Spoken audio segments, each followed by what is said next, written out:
Welcome to another exciting episode of By the Railside podcast. With me today, I have Jeff I'm so excited! and the guy who has successfully captured Danny DeVito's farts. And I'm your host, Zach.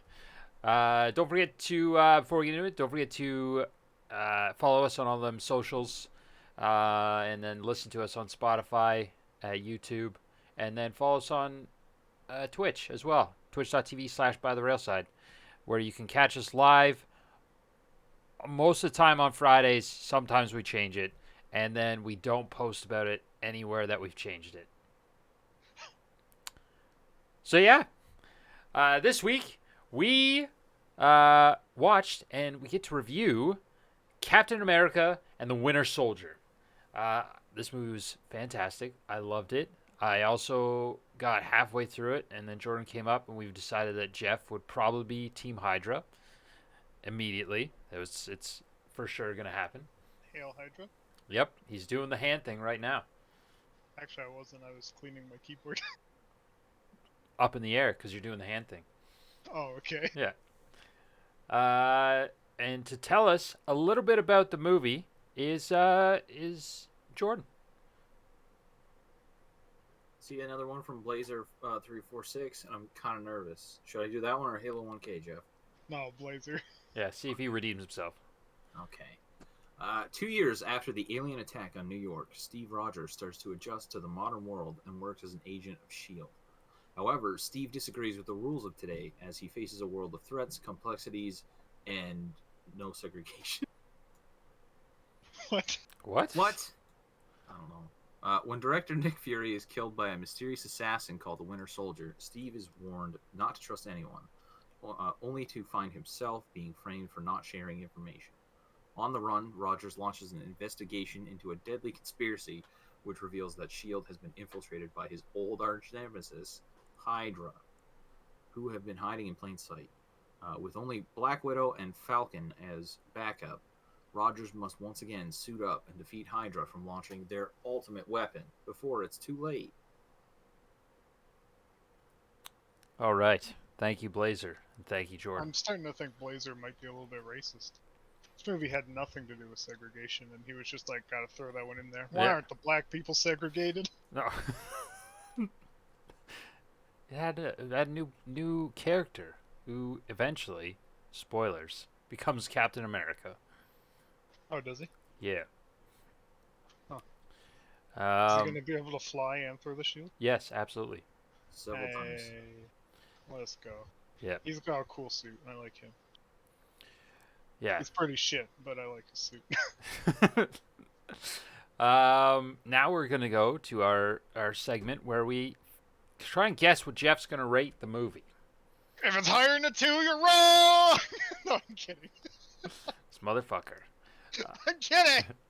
I'm going with a 6. It had a decent amount of action, not a whole lot of like crazy special effects that were needed. There's no love story really. There's an awkward little makeout sesh, but other than that, Ash is a whore.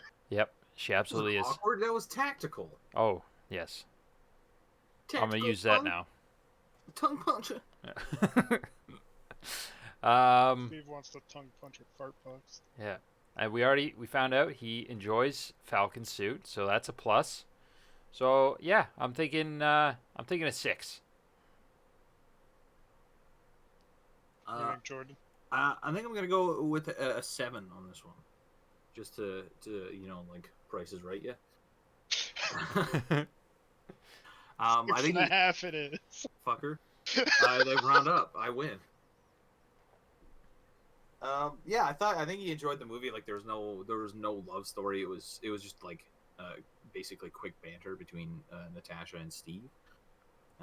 Lots of action and lots of information in this one. Like there wasn't a moment where I thought to myself like, oh, Jeff's gonna wonder about this or ask a question about this. I think everything was fairly well explained. As long as you remember like some of the older characters from the other movies, which shouldn't be hard because we've been forcing him to watch one movie a week. So Yeah, can't get all mixed up. That's where you're wrong. He may not know the names of the characters. Who's this black guy with an eye patch? Black Widow. Oh, it makes sense now. They said Black Widow was in that room at the end. All right. So we're gonna jump into some of the technical aspects of the movie, and then I think, me personally, I want to spend a little bit extra time on the characters, just because there are new characters that get introduced in this, and some of them are badass. Actually, pretty much all of them are. So yeah. Technical side. Let's go with Jeff. What do you think of the effects, the editing, and all the music and stuff like that? Alright, as I say with every single Marvel movie, the punching sounds are obnoxious. The actual like special effects and whatnot seemed okay. I didn't notice anything overly out of place or anything like that. I will have to disagree with you. You said something about there not being a lot of special effects in this movie. This movie was like so many special effects. Like that whole ending with the fucking spaceships and whatnot, that's all special effects and shit, right? Not spaceships, but you know what I mean. Like there was a fuck ton of special effects in this, but I didn't find any of them to be like out of place or look awkward.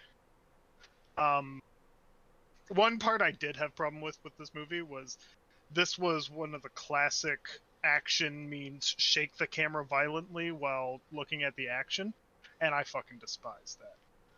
This movie was like cut to this scene, or cut to this angle, cut to this angle, shake the camera, cut to this angle, and it was so bad at some points. Like the first scene when they were attacking the shield ship that got taken over by pirates, it actually hurt my eyes. It was shaking and cutting so much.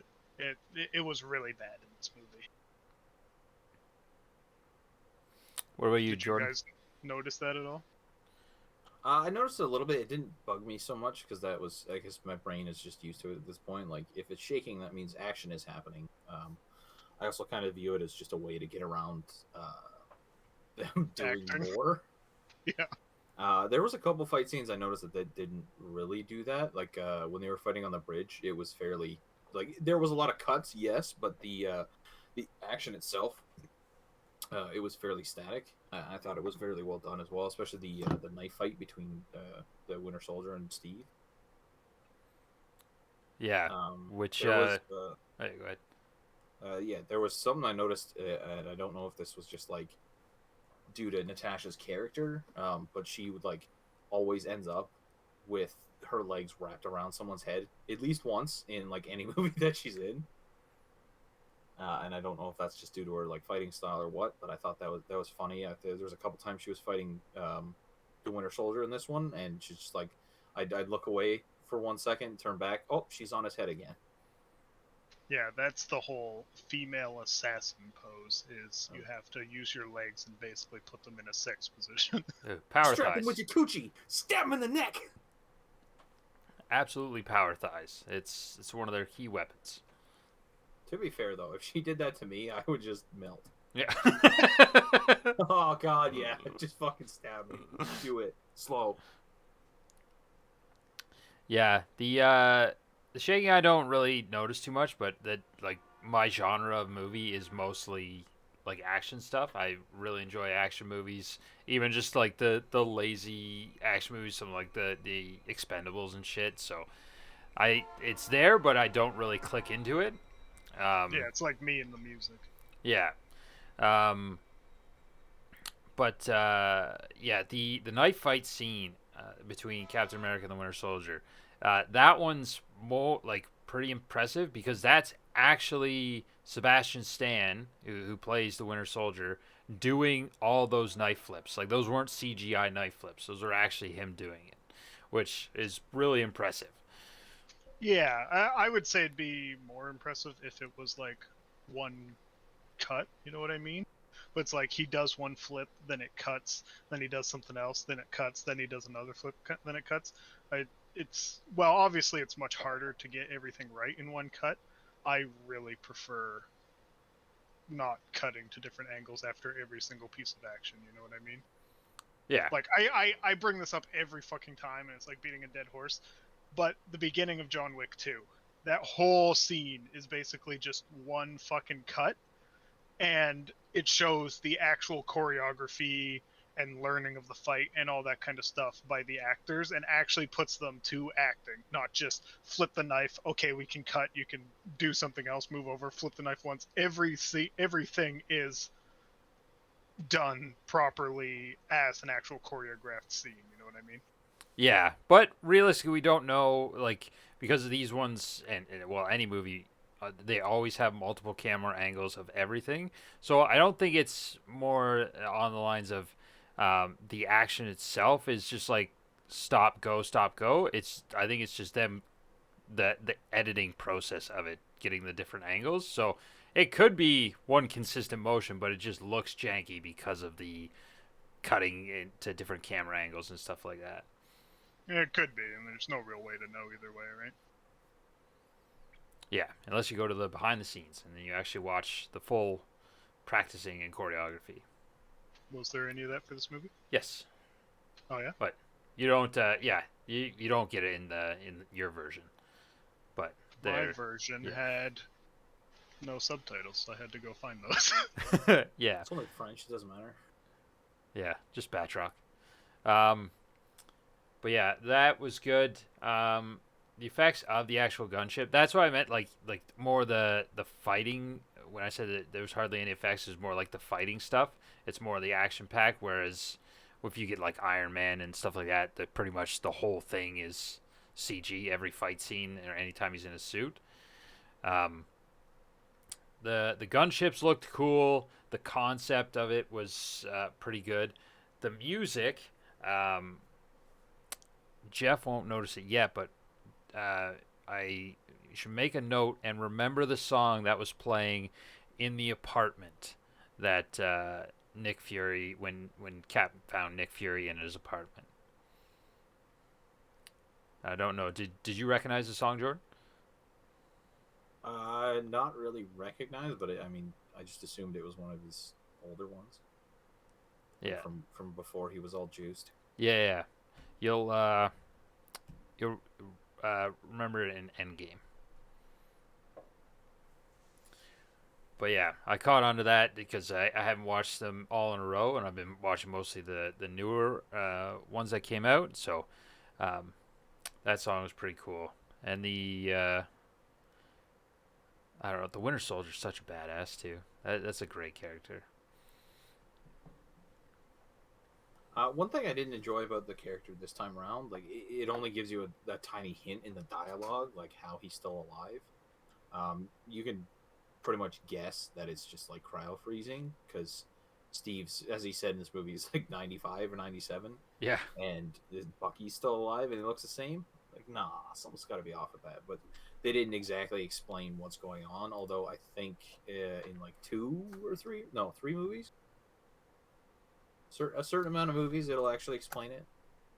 Yeah, they said that he was cryo frozen for a while, and that was the reason they couldn't like rejig his memory or something weird like that, because he'd been out of the cryo freeze for too long, so they had to just wipe him or something weird like that. He pooped his pants, so they gotta wipe him up. Yeah. Man on the bridge. I knew him. Yeah, I would have liked to like see more about like what happened to Bucky rather than just, well, he fell and he survived because experimented on, and then they shoved him in ice and put a metal arm on him. Yeah, luckily you do find out more later on. It's one of the good things and bad things about the MCU. Like they'll give you a little taste of something, but then they wait like 4 or 5 movies and then they explain it, which is kind of shitty. But I guess at this point it's not really a huge thing because if you want to know, you can just either look it up or just watch the next movie. Yeah, and it's like they were already basing it off of like a subscription service, you know, that one weekly release at a time. You're just like, no, Yeah. you stay around, you bastard.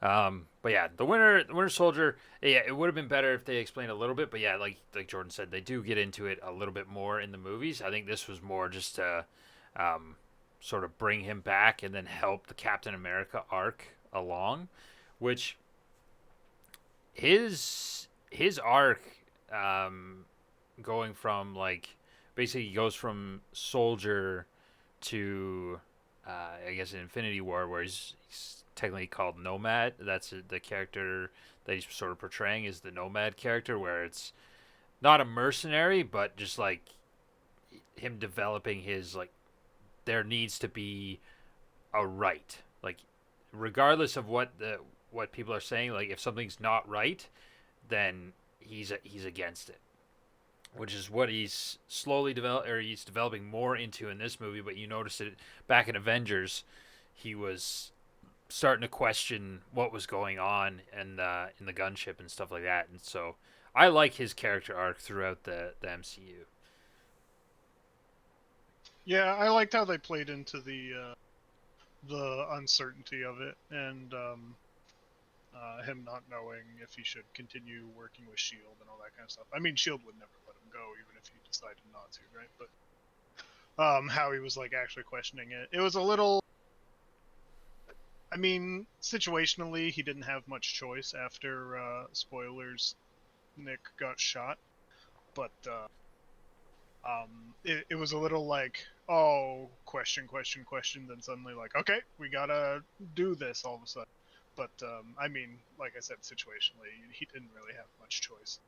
It almost seemed like two distinct ideas that kind of just like one cut the other one short because it had bigger precedent kind of thing. But I liked where they were going with it, where he was starting to question things instead of just being a blind idiot. Although he's still a fucking idiot, because when he fought Batroc or whatever the guy's name is, the guy's like got a super high body count and whatnot. He knocks him down, and then instead of like arresting him and like actually tying him up and whatnot, he just walks away to like berate Natasha, and then the guy gets up and runs away. Like, what the fuck? Yeah, but I think that plays more into his like the previous persona of the captain and the soldier and realizing like you lose sight because it's almost like going red when you're so angry because she jeopardized the mission and stuff like that and then on top of that he had stuff hidden from him because even though he's supposed to be leading this mission so I definitely agree he probably should have tied up the prisoner but I also do understand the just being straight angered and also like he's a super soldier like if you get punched you should be fucking out for a while so That's another thing that was really inconsistent in this movie. In one of the other movies, I think it was a Thor movie, maybe I don't remember. He blocked a full-powered Thor shot with a shield from the hammer Mjolnir, right? Like, yeah that's full bam, and it leveled a goddamn forest. He didn't flinch. He got punched by George St. Pierre, and he got knocked back. Guy's just like a random dude as far as I know, and he seemed to like have more effect on Captain than fucking Thor did. And then when he got hit, like I say hit, when he blocked a grenade with his shield and it sent him flying, one, grenades don't have that strong of a shockwave, and two, again, it wouldn't be as strong as Thor blasting you with his fucking hammer. Like, there's inconsistencies with that.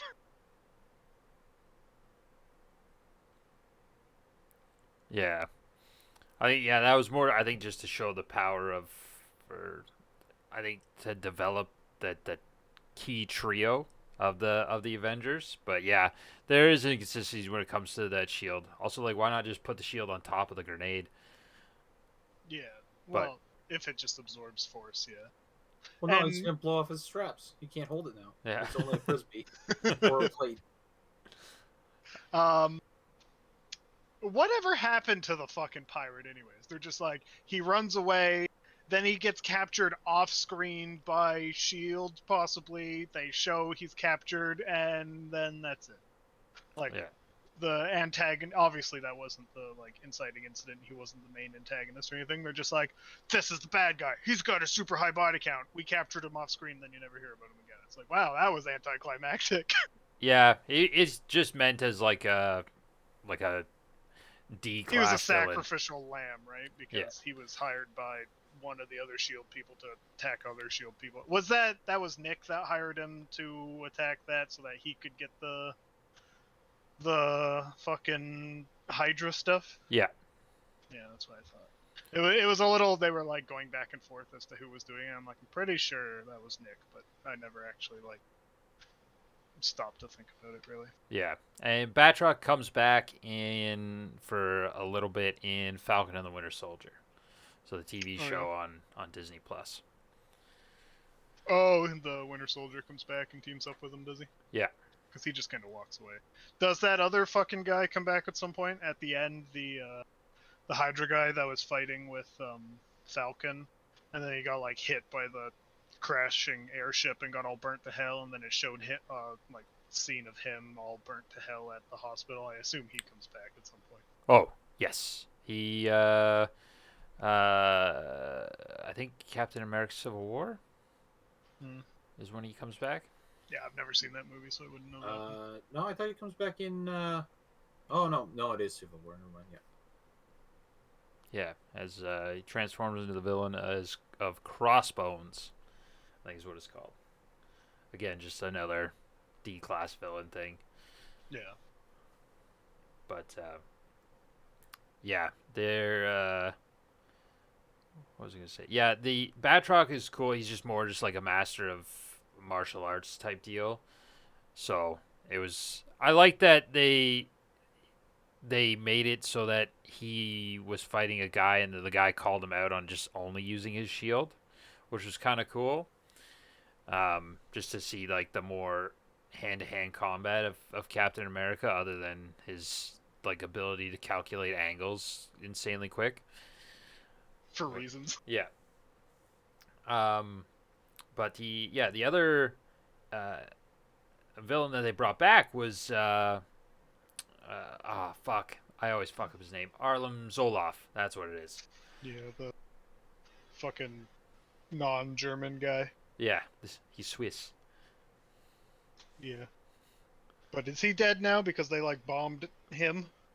I think I mean, maybe. he's probably on a thumb drive somewhere. Yeah, he hasn't popped up in any of the shows or anything like that recently. So I'm sure that they'll they'll eventually bring him back. They'd like bring back characters just like how they brought back Abomination, and he's gonna be a little bit bigger role in the She-Hulk TV show. But the fact that they have so many of these characters now and access to them, I think it's just going to be constant interchanging and coming back, almost like in the comics. Which Yeah, that's kind of the comic go-to, right? It's just like we have like 100,000 villains, but we reuse the same ones that people like over and over again because that sells, right? yeah, which is why they're coming out with the Wolverine video game. Apparently, it's going to be like more mature rating and stuff like that. So Wolverine's going to fuck shit up.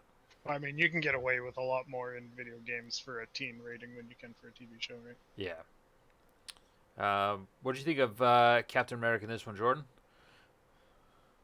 I thought he was pretty on par. He definitely goes a lot farther down the rabbit hole of what if, or like why are we doing this? You can see it a little bit in even his first appearance in his first movie. Like he's like, hey, there's guys that are captured. We should go save them. And his commanding officer's like, I think you're dumb, so no. And then he just goes and fucking does it anyway. So he's always been the like, I'm doing the right thing because it's the right thing. Go ahead and try and stop me. I'll break your fucking leg. Yeah. And you see it a lot more. Actually, you do see it a lot more in this one. The other ones, he's just like, yeah, I'm going to punch these guys until they're sleeping or unconscious. Whereas this one, he does the same thing, but it's like any means necessary to get the mission done. Like when they were infiltrating the boat, he just straight threw a knife through a guy's hand because he was going to pull the alarm.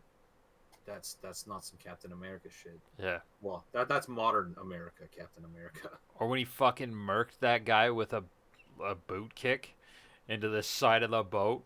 Oh, Yeah. He's paralyzed now. Oh, I was thinking about the time he kicked a guy up into one of the jet turbines and blew up the fucking gunship. Oh yeah, that too. I laughed at that because that's just funny shit right there. One, it's funny to think someone goes through a turbine like that, and two, it fucking exploded. That's not where the gasoline is.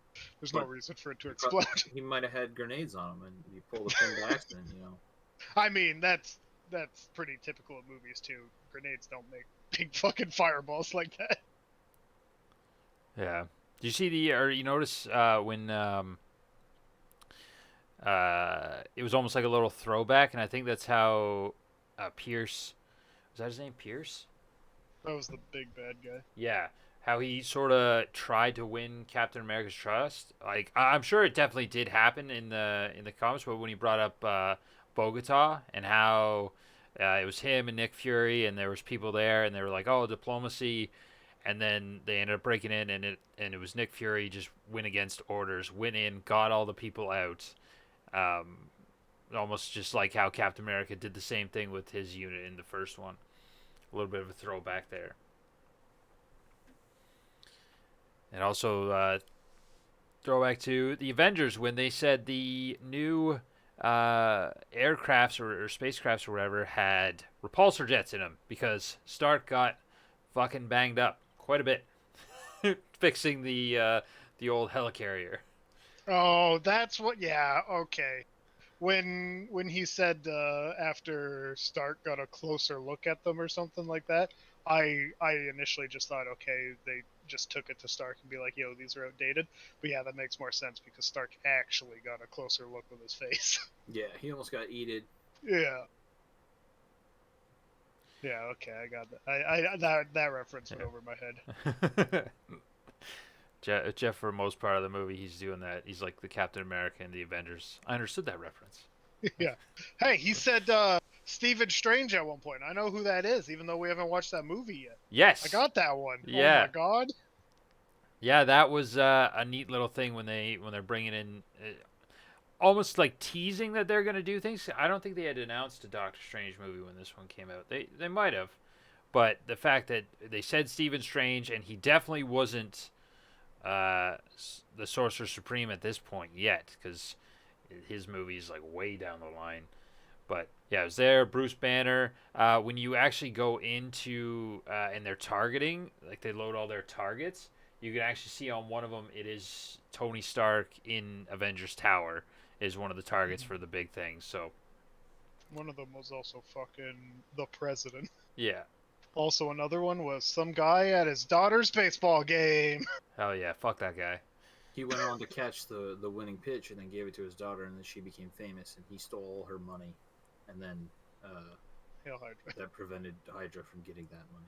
Right, Britney Spears. Sorry, you support your children? Wait, this is the button. Okay, now you did. How much power, or like how much enjoyment? I know Jeff would just be like sitting there like, but if you had the power to press that button and just someone would disappear forever, how many times would you press it? How many people are there? On planet Earth, about 8 billion. 8 billion times. Oh fuck, we're up to 8 billion now. Pretty close. Probably, I don't know. God damn. Let me ask Google. Hey Google, how many people are there on the goddamn planet Earth? Oh, it vibrated like it was doing something, and then it didn't. Hey Google, how many people are on the planet Earth? No, it's just being a whore. It just vibrates. 7.9 billion. Oh good. God damn it. Don't worry, we're working on that. Hopefully, maybe these vaccines will be sterilizations too. I think Isn't that one of the lack conspiracy theory? vaccines. Yeah, it is. Nicki Minaj actually said that. Like, if you get the vaccine, your nuts won't work. That's fine with me. Isn't her husband a sex offender? Yeah, I think also possibly a pedophile. I can't remember.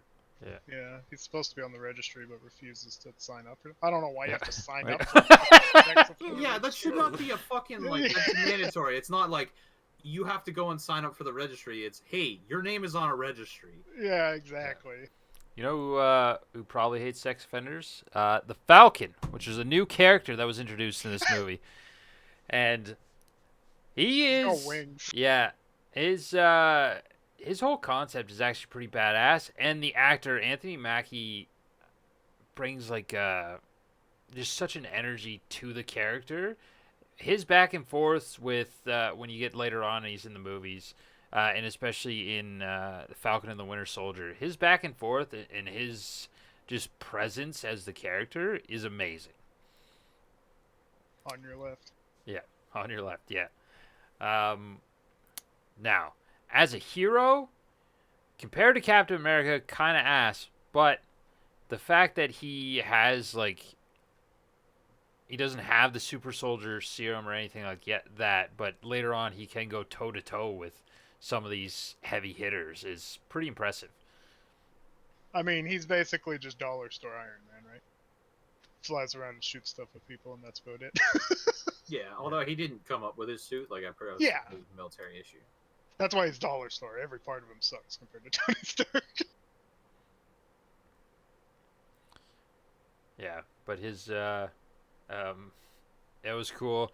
And one of the other lines that speaking of the back and forth when it comes to him, and then the other ones, the back and forth between Natasha and Steve over trying to find Steve a date throughout that whole movie, like some of those lines killed me.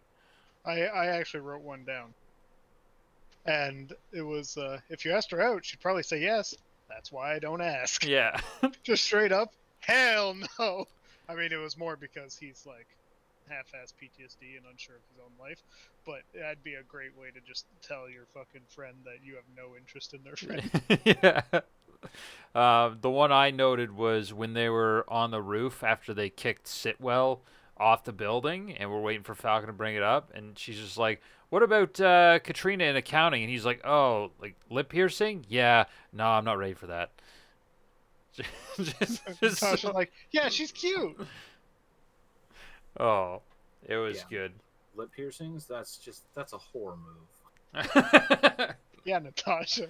How dare you? Next thing you'll be saying is should be showing ankles. I liked Nick Fury's back and forth with his car. Yeah. Oh, what the hell does work? The AC is fully functional. That's pretty good because usually like the AC is one of the first things to fuck up in a vehicle. That action scene was pretty good, and then the mini lightsaber to get him out. I'm feeling that Jeff would hate that one because it's like I don't care about the lightsaber or whatever. That's just whatever. But the fact that he dug this giant fucking my phone went off. Dug this giant fucking hole. There's no dirt pile and also no smoke or anything like that to say that anything's happening. He just fucking vaporized a giant hole in the ground that the Winter Soldier just didn't bother going in to see because it would have been a linear fucking hole. That part was just fucking dumb as hell. You think Harley Davidson sponsored this movie? Because that was whenever Steve was riding his motorcycle, was a Harley. I think he just has that that's his thing in the comics too. He just rides his motorcycle. Yeah, he rides a motorcycle, but it was specifically a Harley. It showed the icon on it and everything a couple times. Could be. Logo, not icon. Icon's the wrong word.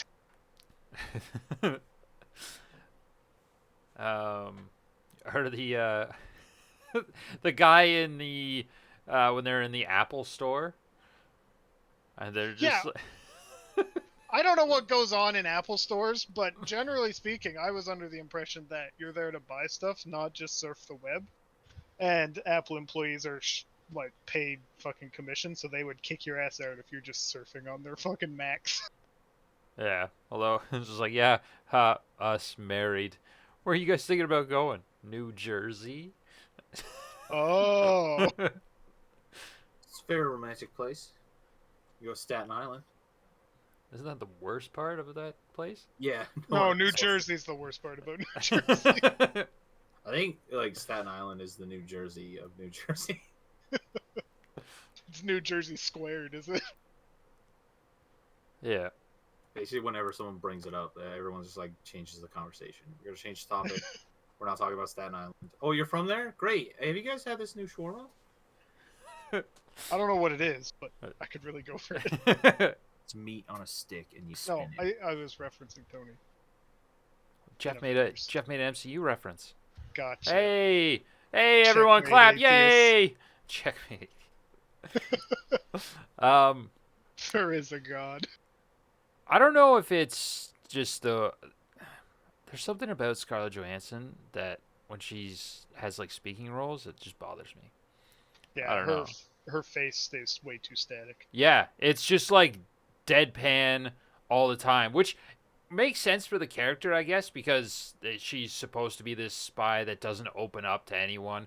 But it was almost like in some scenes they replaced her with like an animatronic. A fucking mannequin. Yeah, like it was impressive, but I don't know if it was because of the makeup or what, but or just like she was. If I Yeah. move too much, my face will crack. Yeah. Yeah, I definitely agree. I would like in this movie they were trying to like kind of say that she changes based on whoever she's around because that's just what she does, right? And that would be a lot more believable if she acted any different around anyone, right? Like the only time she ever reacted any different was when Fury was hurt, and then she acted concerned. Other than that, she was just every time she's ever in any movie, she's the exact same. So I would have liked, or would like, I don't know. There's still more movies for her to be in. Her to like actually act different, and you can see the like many faces of Black Widow kind of thing, and see how she infiltrates rather than just being a mannequin with tits. I feel like it's kind of on par with her character because like she's the only person that she's actually opened up to at this point is Nick Fury, and you can see that like she breaks character pretty much like away from her. Oh, I'm a super spy. Also, fucking dude, and she just starts like crying a little bit. And she's kind of opened up to like Hawkeye, right? Because she had that whole thing in Avengers 1 about him being taken and all that kind of shit. Yeah, no, I was just talking specifically in this movie. Oh, yeah. Yeah, because like I was gonna say, it definitely you do get to see more of her later on in the movies. Like, but it's the Marvel thing of like, here's the little tidbit of information. Better wait 4 fucking years for the movie to come out, and then you can understand. Yeah. She didn't get her fucking movie until like after all the other ones were done. Yeah, I think it was like more. I don't know why they took so long to do it. Maybe they thought like maybe it wouldn't make as much, or you needed that character development, or like what ends up happening in Endgame, so that it causes that outcry with the fans, so that they actually want to go and see more of the character. I've read a lot of people are unhappy because of that. People who haven't watched all the Marvel movies are watching it in chronological order on Disney Plus. Then the after credit scene in the Black Widow movie just fucking ruins Endgame. What is it on Disney Plus? In chronological, I don't know what the after credit scene is because I've never seen the movie, but because the Black Widow movie comes before Endgame, and then it spoils a bunch of shit. Oh yeah, okay, yeah. No, I get that. Yeah, I definitely get that after credit scene then. Well, I feel like if you're watching the MCU in timeline order, you have to at least give a shit and maybe do a little bit of research. Like, oh, this one came out in 2021, and Marvel is famous for putting in after credit scenes. Maybe I shouldn't watch these ones because it was made after all these other movies and might have spoilers. Like that would be my thinking, anyways. Like I'm not gonna watch the secret after credit stuff because there could be spoilers. I think your secret after credit stuff should be teasers, not Omega spoilers. Yeah. Well, I mean, Well, most technically, it cases is a it is. teaser. Like realistically, it is a teaser, but it's to set up something else in the MCU, which they did it the way they did the after credit scenes were to watch the movies in release order. Like it sets up the next movie for release. So knowing that, if you're watching them in chronological order, not release order, then you should realize, oh, some of these after credit scenes are going to cause spoilers for possible other things because of that. And so I should probably skip those until I've seen everything through. Yeah, I don't know. I don't think you should have to do research before watching a movie to see if you should watch the movie, right? Or watch parts of the movie. What? I think, like, think about in like 10, 15 years, say the Marvel fad has slowed down or died off or whatever, and some kid who's just turning 15 years old has never seen them before and just starts to watch them, has no idea of anything because these are like before he was even born, and then watches it and it just spoils the big ending of Endgame or big section of Endgame. Like that's just bad planning ahead, in my opinion. Well, I don't know. I'm gonna have to disagree, just because if you're not a fan of the Marvel movies, then you're not really gonna know about the post-credit scenes, right? Because unless you watch all the way to the very end of those scenes, you're not gonna know. Like even as they were coming out, I'd say more than halfway through the MCU movie series, it was people were still walking out right as the movie ended, and they weren't waiting for like even the like artistic credits or the after scene on that, because I know a lot of times they had two. I was trying to look up, but I couldn't tell. I can't remember. Did Black Widow have one or two post credits? I think it had 2.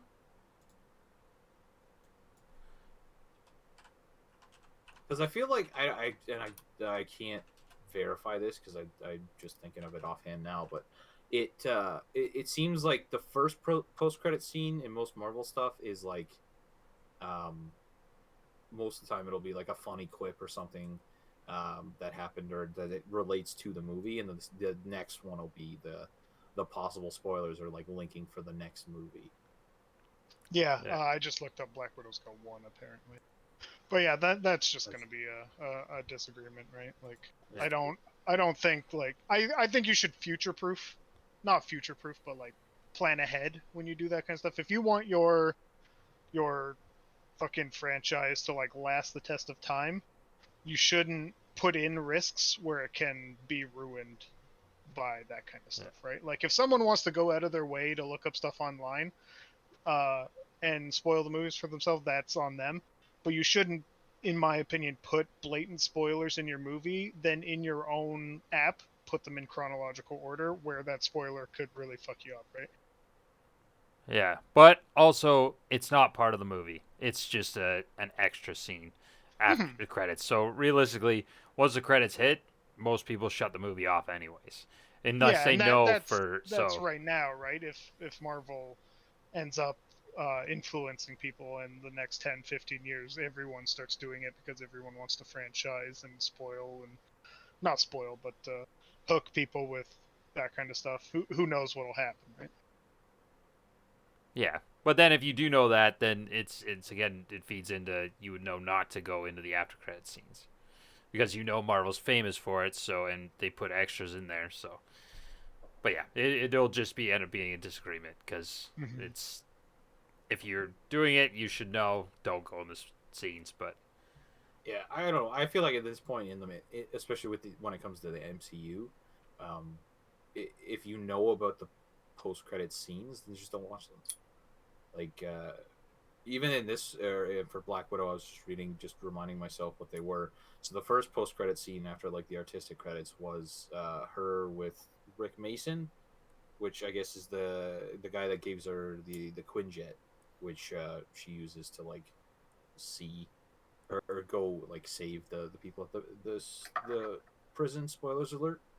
yeah, And then the second one, which was like after all of the credits, that was the one that definitely gave spoilers. So I don't know. In my opinion, if you're gonna complain about the Black Widow second um, post credit scene, like spoiling a whole bunch of shit for the movies, like you have no right to talk. Like you sat there and you waited for that long.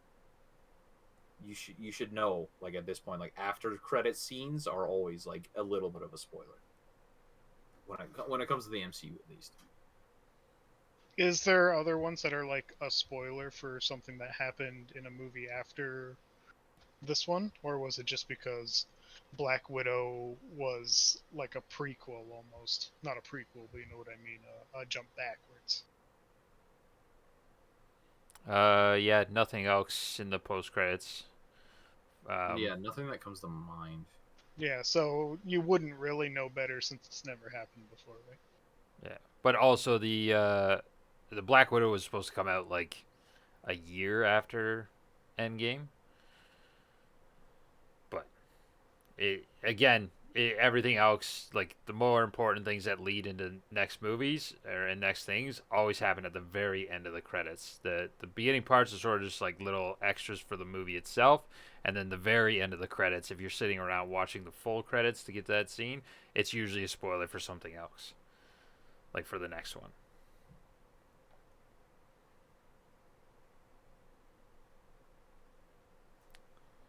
Um,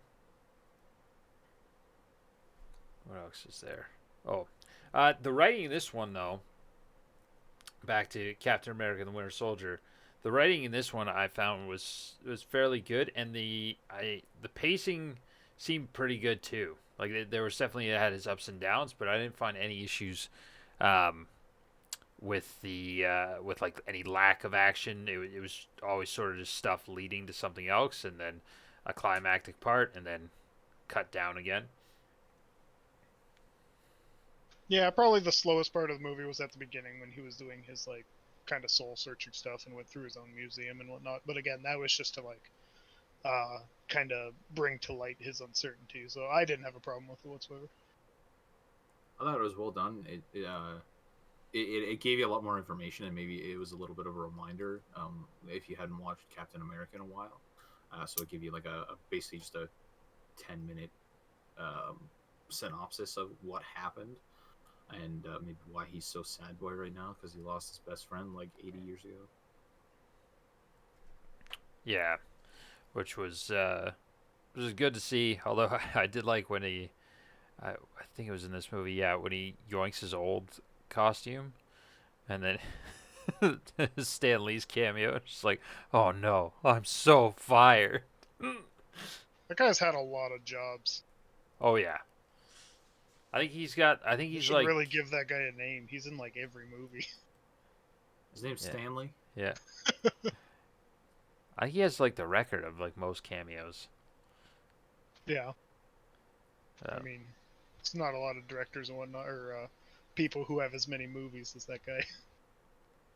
Did they like CGI a cameo into like Black Widow? no, I don't think so. It might have just been like voice, but yeah, pretty much after Endgame, like there's no more because they filmed his Endgame one. Um, no, his Spider-Man one. He filmed his Spider-Man one. That might have been the last one that he did, and he was just like super super weak. That they had to um, they had to like CGI his voice. Same with the Captain Marvel one too. They CGI'd or just clipped in his voice. They actually called Kevin Smith in order to get some of the audio clippings and stuff like that from when he did his thing in Mallrats to put into this one, Yeah, which is cool. That when Kevin Feige called Kevin Smith for that, and then Kevin Smith went to the theater and saw um, what the uh, what actually happened in the movie, why they needed those clips, and the cameo they did. He actually started to like cry in the theater. He was just so overjoyed. yeah. He helped not really cement the legacy, but just be a part of his legacy, right? Yeah, I think the writing for the most part was all right. They definitely had a couple flops for me, and it was mostly Natasha when her and Cap were looking for the thing in New Jersey. She used this like super high tech algorithm that apparently she could just load into a fucking MacBook or whatever. But anyways, um, to pinpoint the location that the file was made, which all of that's bullshit. But anyways, so she goes there, and then she's like, "Oh, I don't see any." She says, "There's no waves, not even radio waves."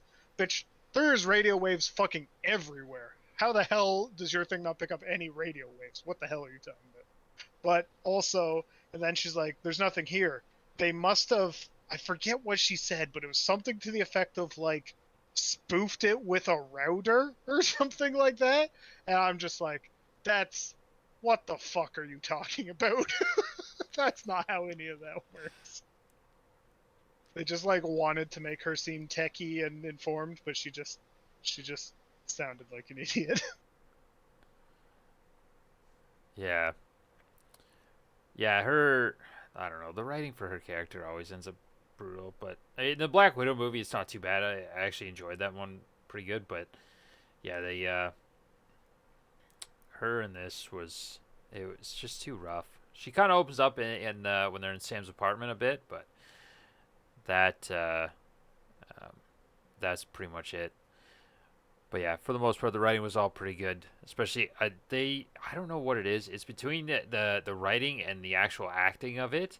Their back and forths always seem like flawless for the most part in between characters, and I love it Yeah. because it just seems like it's an actual conversation happening.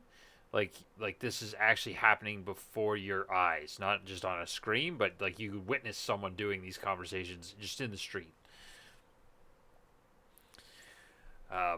This is also the first or the introduction of the Russo brothers into directing of the MCU. They did this one, Captain America: Civil War, and then they had them do Infinity War and Endgame together. And all those ones, I'm pretty sure, are stacked up pretty high with praise and how well done they are. I think they actually enjoy the comics and enjoy the characters and really love it. It's unfortunate that they probably won't be directing anymore because Scarlett Johansson is suing Disney for, I guess, a fairly viable cause because they did Black Widow as a split release. They did it on Disney Plus and same day theater, and her contracts was for profits based on box office performance. Yeah, and her contract stated specifically that it was going to be box office exclusive for a while. It's Yeah. 100% a viable clause. They just 100% breach of contract. And I hate people that are like, "Oh, you already fucking made millions of dollars. What the fuck do you care?" Yeah, and Disney made a hell of a lot more, and they're fucking breaching contract just to fuck her over, or Yeah. not just to fuck her over, but to make even more money. What? They're way more in the wrong than her. What the hell? You can't let big companies get away with this. That's how they walk all over you. Yeah. So because of that, the Russos probably aren't going to sign another contract unless it's in there for sure. But it's it's pretty shitty because they actually take care of their movies, and for the most part, the directors that they choose to do these movies have like some sort of caring for the characters, for the comics, for everything they are, like the nerdy people. And it all started with Jon Favreau and his love of the character of Iron Man and his dedication to the role. And you can even see it because he directs and he helped make the Mandalorian show. So he's transitioned over in the Star Wars universe. Oh, did he? Yeah, and that show's phenomenal. And most of the movies and stuff that he does are like they're all great. He just loves the craft, which is good to see. Yeah.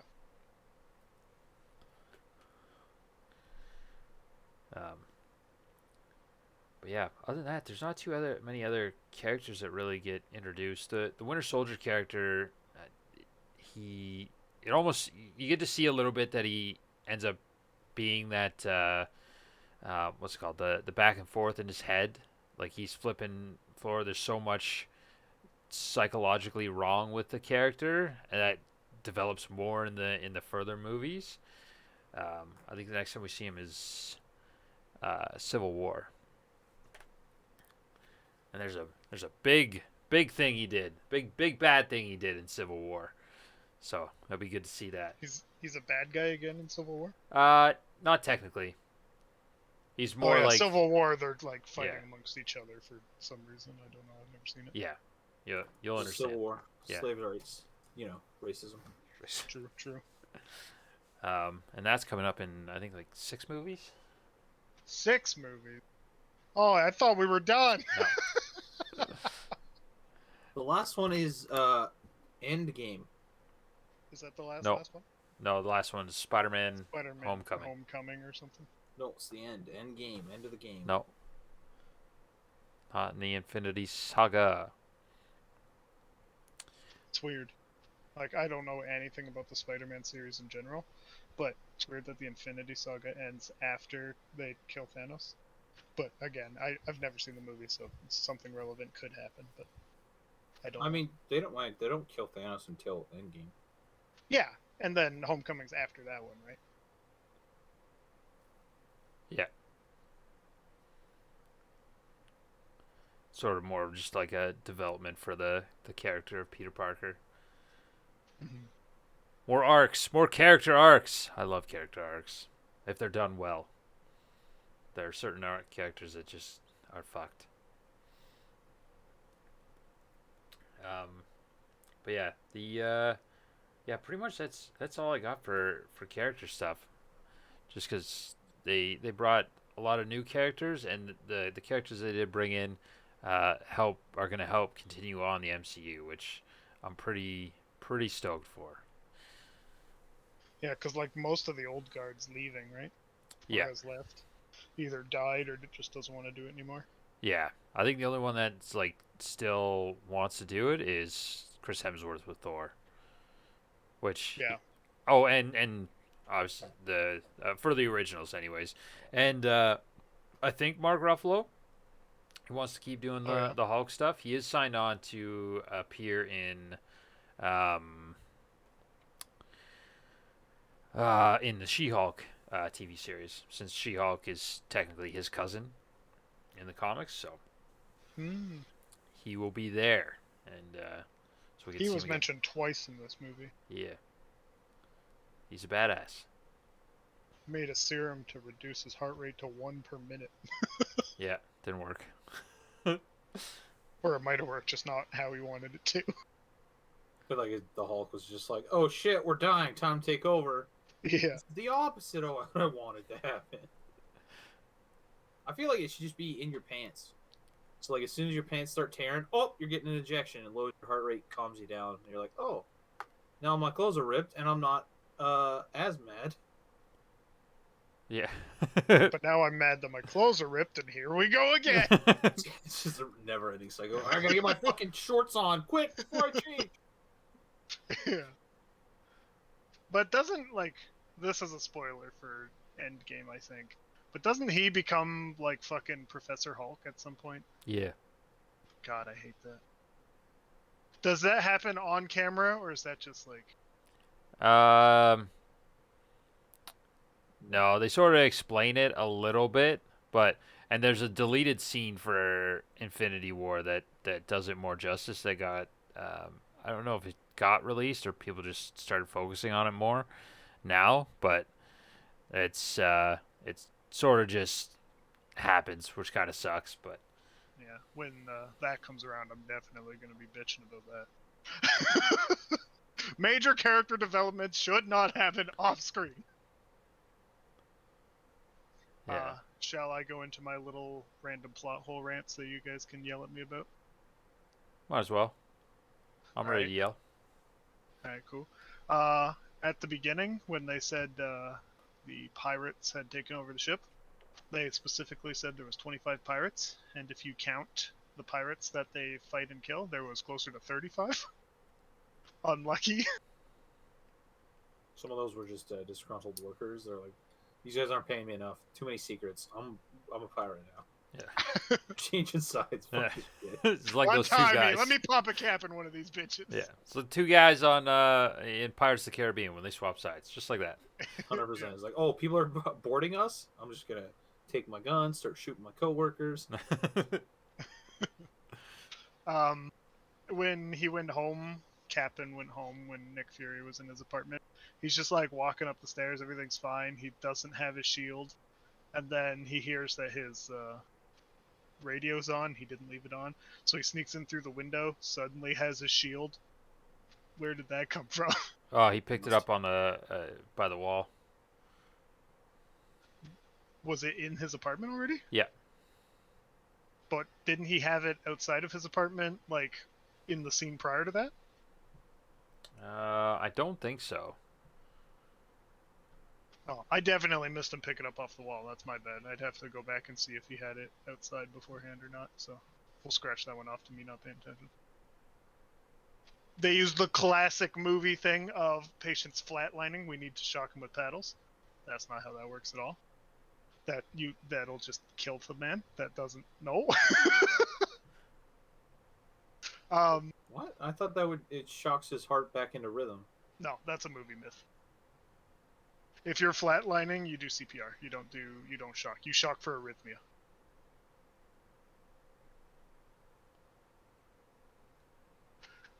And then there was the part where Captain just got the thumb drive into a vending machine somehow without breaking it or anything. How the fuck did that happen? The employee was filling it up. Oh, was he? Yeah. Yeah. Okay. It's kind of like you can only see him in the background, so Okay, I was probably unless focused on something else. Yeah, unless you were specifically looking in the background, you wouldn't have seen it. Okay, that's my bad. Hydra, they're obviously like basically S.H.I.E.L.D. They have surveillance absolutely everywhere on the planet to the point where they can tell if you're going to be a problem to them in the next few years. But they don't have cameras in the back of their own vans where they hold their prisoners to make sure that they're not escaping. Seems pretty stupid. Last place. That's like having a camera in their cell. Like, they're already in there. You know they're in there. They're not getting out. You should definitely have cameras in prisoner cells. That's No. how people get into shit, is when they're not being supervised. Too much money. It's not a cost-effective solution. We built fucking spaceships to take out 20 million people at a time. It's not cost effective to put a fucking backup camera inside of our fucking van. Well, I mean, like, from my understanding, the van is sort of like a police car. Like, door can only be opened from the outside or maybe with a key from the inside, which they didn't use. They cut a hole through the floor. So I'm assuming, like, what is the point of putting a camera back there? Like, once someone's in there, generally, 99% of the time, they're in there until we let them out. Like, they're not going to expect them to escape. Like, this is a secure vehicle. It's meant for transporting prisoners. Plus, with the two guards, like, you figured they would handle anything. I mean, it's Captain America and Black Widow. It's not how that works. But technically, in like real life, I might agree with you. Although I still think that if you're carrying a prisoner, you should watch them at all times because they're a prisoner for a reason. But if you're like so psychopathic that you have developed an algorithm that will tell you if someone's going to be a problem in the next few years so you can kill them ahead of time, you're probably paranoid enough to put fucking cameras in your own fucking van, right? No, that's what they have the guards there for. Yeah, I don't know. I just don't agree with that. I like how the grunt guy that ends up becoming Crossbones or something you said, he just knows the override codes for launching the things early and can do it. That doesn't seem like that would be something that would happen. Well, I mean, you got to be briefed, right? Like, worst case scenario in his mind, like if people find out, you got to be able to do it yourself, right? That's the way I would think about it. Like, if I was in that position, like, I would personally want to know how to launch it myself, just in case. Like, hey, what if no one is here or no one wants to do it? Then I could just get it done myself. I don't know. It's sort of like the camera thing, right? For you, you would put it in there, right? Because it makes sense to you. So I would want to learn how to do it so I can do it at any time. Plus, it might have just been like he was picking up information that he shouldn't have been, like while working for Hydra, and they're siphoning off all that information. So he might have just been privy to that because he was, I'd say, fairly high up in the Hydra chain of command. Yeah. Yeah, he's He was a task force leader, right? To S.H.I.E.L.D., but not for Hydra. Like, Hydra, he was a lot higher up, I believe. I don't know. They didn't really give any evidence of that, so I wouldn't know. Yeah, I don't know. He was getting his orders like direct from the director, I'm pretty sure. Near the end, when Pierce is like slowly losing to Fury and Natasha, he kills the random execs using his little like fucking explodey chest thing, but not Natasha. Natasha's the only dangerous one in the room. Well, Fury, obviously, but the only dangerous one in the room with a fucking self-destruct button attached to her. Why would you leave her alive? Like, he doesn't even like have a plan for her or anything. He's just like, nope, I'm not killing you because you have plot armor. He needed a hostage. He was taking her hostage on the helicopter to make sure everything still went good. Yeah, she was gonna fly. So I believe I don't know if the other people could fly. I think they were more just like politicians, where she's a spy that can infiltrate a lot of places. So she could probably fly. Yeah, I don't know if you don't leave the most dangerous person in the room alive if you're the one that they're after, in my opinion. Even if you think you can take them hostage, if they're the most dangerous person and you're just like some random exec, you're not going to take them hostage. Overconfidence. It's a problem with a lot of movie and comic book villains. They get overconfident. They start monologuing, and then Yeah. you taser yourself, and your buddy shoots him in the head. Yeah, exactly. And then right after that, she was in like her, like dress and whatnot, her old lady dress or whatever the fuck that she was wearing. And then the next scene with her, she was in her full leathers that would have shown underneath her dress.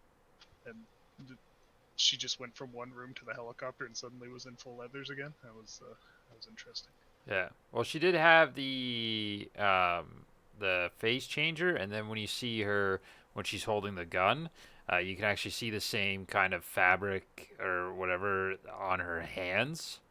So she had like it was almost like a bodysuit type deal um, for that tech that she had to change her appearance. Oh, she had the wire mesh on her hands, did she? Yeah. Oh, I didn't see that either. That's my bad then.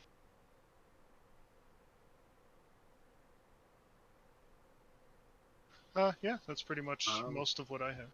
So I went back and I watched that first scene, and the Captain America was at the VA beforehand. The VA? Yeah, Veterans Association. So he was going to talk to Sam. Anthony Mackie's character. Oh, okay. So he picked the shield off the wall. Okay, yeah, I did not see him picking off the wall. That's my bad. Yeah, it's like right after he sneaks in his own window instead of going through the front door, because his neighbor's like, "Yo, you forgot your music," and he's like, "Sorry about that. I just love NWA," and then he's like, "Gotta get in the window because I don't leave my music on. I'm not a cut."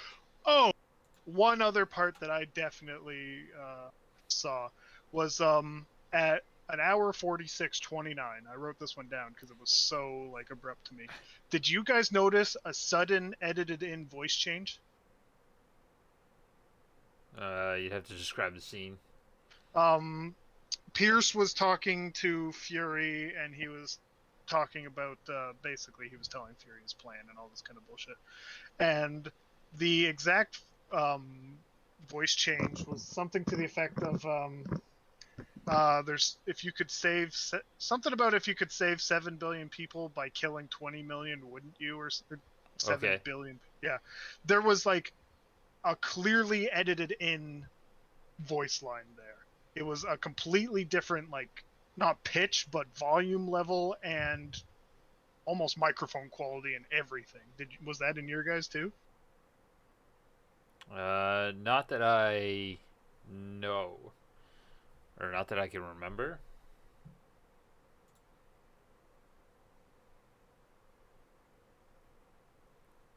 Sorry, what was the time you said?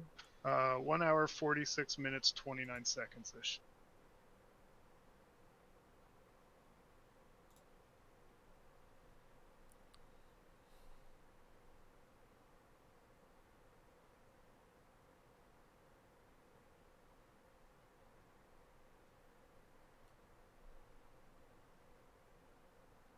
Yeah. Well, I'll fill a little dead air. Yeah, the Stephen Strange threat for the universe stuff. How he lost the eye. Is Yeah. Oh, was it different? Yeah, it's definitely different. I don't know if it's just because of like the camera change. I'm assuming the actor fucked up the line, or maybe Or it was they had a different line. technical problem for that one or something. Yeah, But I don't have problems with them having technical difficulties and whatnot. I just thought maybe, like, with such a big budget, they would have been able to edit it a little better. That I didn't notice it on the first go, kind of thing. I think it might have just been like maybe an afterthought. Like they didn't realize until everything was already like finished and they were in the editing stages. So they're like, all right, we'll just bring him in, get him to record his line, and then we'll just chuck it in the movie, because it does change cameras like around the time. I think there's a couple, maybe 5 seconds of the footage beforehand where the sound is off, but they did a good job of like swapping cameras and cutting the scene there so they could actually make it fit to his voice and not be so echoey in a studio. Huh. But you can see like his mouth stops moving in that scene before he like stops talking. So I'm assuming something just, yeah, maybe it was a line change or something like that they went with, or there was a blooper that happened and they just like, well, we need this footage because every other shot is shit. Yeah. Yeah, it's just something I noticed that it really stood out to me for someone that's got like a budget of $200 million for that to happen. Like, technical shit happens, but you'd think the editing would be closer to matching.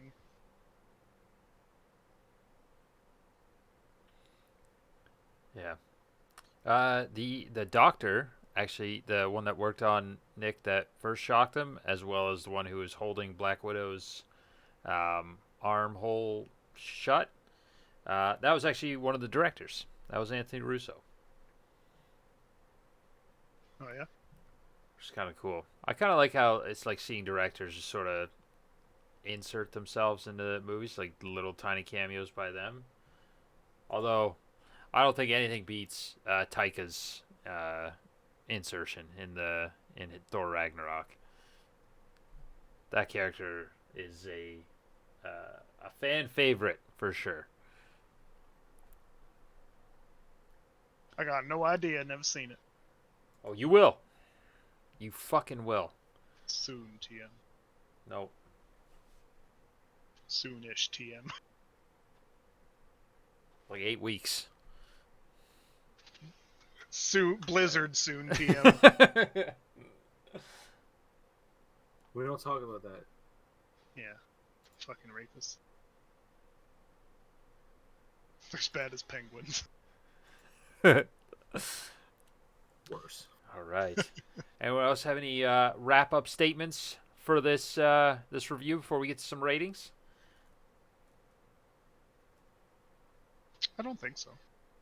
I figured you would say Hail Hydra. Hail Hydra? Hydra, bitch. I think Hydra didn't go extreme enough. I don't think there should have been a thing that says, okay, this is the algorithm. If you fit the profile, we're gonna kill you. It should be, hey, do you have a driver's license? Guess what? You're getting shot in the head. Don't have a driver's license? Guess what? We're Get gonna shot in the Google you, and if you have Facebook, you're dead. There's about don't have 7 kids Facebook, in the world that are you're gonna dead. survive. No. They gotta die too. Uh-oh. Well, no, that's like by chance. Like their moms are pregnant with them currently, and then the mom dies, and the stress and / muscle release just causes them to be birthed, and then they die They because suck they on need dead too many titties milk. for a while. No, they don't have the body functions to move that far. Not Unless it gonna was like lie. one pregnant woman fell down, and then another pregnant woman fell down on top of her. Shat out a baby onto the other one's tit. Yeah, just like right near it, and then the baby was like, I think "Oh I've shit, seen that's that movie convenient." before. I love those memes of when the Thanos snap happened and then there's just girls coughing out dust. That kills me all the time. All right. Not So- dust, it's atoms. No. Which are dust is made of atoms, I mean, technically. legally, Get scienced. Allegedly. not allegedly. It's been proven. We have microscopes. We have macroscopes too. The fuck is that? Just not your eyes? Fisheye lens? It's a telescope. All right. Now let's find out who was right. Jeff, who was right? God, this one's hard. Like, the bad guys are pretty typical, just want to control the world bad guys. There's nothing interesting about them, you know what I mean? The Winter Soldier twist is okay, but I didn't really like that guy's acting. He had very much a Scarlett Johansson thing where his face always looked the same no matter what. I know he was supposed to be like a brainwashed douchebag, but even when he was starting to remember, his face didn't really change. So I don't really know how I feel about him. Captain had a bit of a better story arc, so that's a plus. Scarlett Johansson's character was generally pretty bad, so I mean that's Scarlett Johansson's character. That's Scarlett Johansson's character in almost every movie she's in, isn't it? Yeah, for the most part, she's pretty typecast. She's a pretty bad actor. John Johnson. Oh, She played Brooklyn yeah, girl who didn't want to have sex. yeah, and Never she heard of that movie. in Marriage Story apparently like that's more of a serious. So I guess in action movies, she's a little bit like typecast, but Yeah. she does have the range to do other things. The only other real movie that I can like comes to mind that I've seen her in is that Lucy movie. That's absolutely fucking horrendous. I think it's called Lucy. Yeah, where Well, when she. she turns herself into a USB stick. Yeah, that movie is fucking awful. But yeah, the pacing and whatnot was okay. The music and whatnot, again, the sound is every single Marvel movie is whack whenever someone punches something. The camera shaking really got on my nerves in this one. I don't know if it's actually worse than the other ones. Maybe I was just like on the verge of a headache or something and it was bothering me more today. I'm not sure, but I picked up on it more today. So I'd probably give this one like, I think I'm gonna have to give it to Zach. It's probably like a 6. It's a movie that if someone put it on, I'd like half-heartedly groan, but not actually, and just like watch it. But there's worse things that could be on, so I'd be okay with it. You know what I mean? I would never put this movie on myself, but if someone else put it on, I'd be like, yeah, whatever, I don't care. It's not like the Incredible Hulk.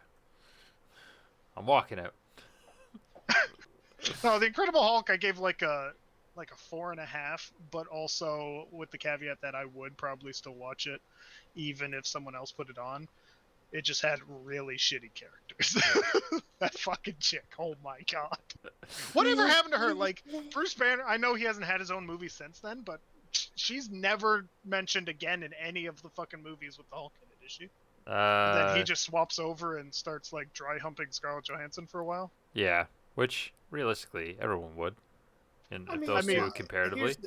Would you rather fuck the dainty scientist who can barely fart without ripping her asshole, or the like trained not super soldier but like super duper soldier that can infiltrate Russia / anywhere and get anything that she needs and could probably take a beating? Here's the thing. It depends on Who's got the bigger cock? no.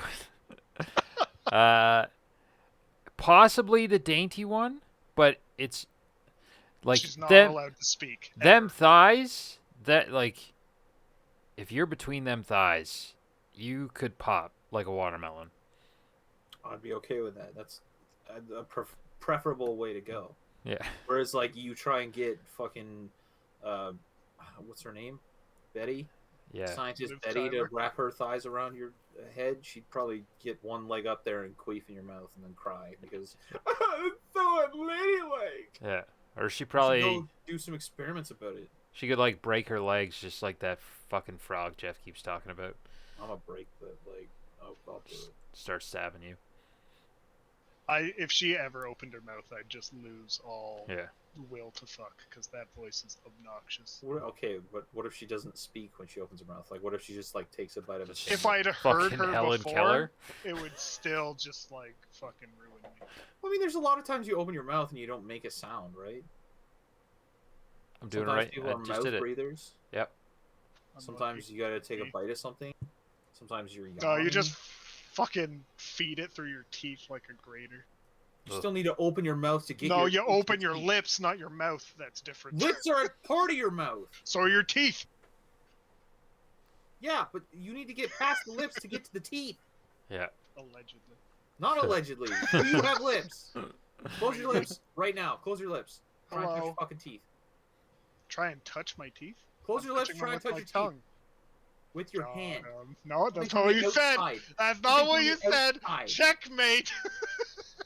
This guy's one of the So I'd biggest probably villains give in it a the world. 6. Yeah. What do you think, Jordan? I'm thinking I want to punch Jeff in his head. Yeah, I agree. And I'd give that, in this movie, an 8. I thought this was one of the better movies in the MCU. Although that now that Jeff's brought it up, I didn't notice before, but as I was going back to watch some of the scenes, I cannot not see like the excessive amount of cuts. I genuinely didn't notice it the first time or like any times I've watched it, and now I think it might be one of the only things I can think about while watching it. So you shattered that glass for me. Thanks for that, Jeff. Yeah, I think that's just like human nature, right? Like if you're used to something, you don't notice it, but then if someone brings it up, you suddenly start to think about it. Like there was that meme on Reddit a whole bunch of times when like people would say, "Now you're breathing manually," and then people are just like, "What the fuck? Now I have to think about how to breathe," right? Like you're used to it, but then when someone brings it up, you're just like, "What the fuck? You're right." Yeah. Although I don't know. I think some of it's well done. Just based off the fact that I've never noticed it before. And there are some stuff that like accentuates the scene itself. Like I noticed there's a few times like someone was doing a backflip and like the camera would half flip with them, and then they would like switch to another cut. One thing I did want to talk about before I got kind of interrupted, I was waiting for a silence, and there just never was one. The fight scene between Cap and Batroc, I thought that was framed very well. It was almost like it was trying to show it as a 2D. There was a lot of wide shots from the side, and it almost never. It was always shown from the same side, other than the close-ups, and I thought it was framed very well. I don't know if it was like trying to be comic-esque, but like I said, I thought it was a very well thought out fight scene. Yeah, and 8. That's my rating. I'm gonna stick it. Hell yeah, it's a good rating. I'm rating this one on 9. I will put this one on again often. Thoroughly enjoyed it. The fight scenes were cool. The action, the character arc of Captain America developing into the doing what's right rather than what's ordered. I love that. The new characters that they introduced, just because whenever they introduce a new character, I just get excited because I want to see what's going to happen with that character in further on in the series. So those were all good. The effects were good. The throwbacks to the other movies, now that you're getting more little Easter eggs throughout the further we go. All well done. I'm giving it a 9, which gives us a 7.7. So that's a pretty good rating for us. Join us next week while we review Guardians of the Galaxy. As Jeff said, the better version of the Suicide Squad, the first one, 2016, the era one, not the new one. Because that one's way better than Guardians of the Galaxy. I've never seen it. It's done by the same director. Oh, is it? Yeah. Kevin Feige? No, that's producer. No, that's James Gunn. Yeah. So yeah, join us next week. We'll be recording again probably on Friday, 7, 8-ish Eastern Standard Time on twitch.tv/bytherailside. Follow us on Instagram, Twitter, Spotify, YouTube. Hey, just join us. Hey, and if you want, like, send us some messages. You know what? Send me hate mail. Yeah, send Jeff hate mail. He would love some hate mail. Talk about his bald spot and his favorite movie, the Warcraft movie. Yeah. It's all canon. I mean, why not at this point? Fucking World of Warcraft's gone so downhill. Why not?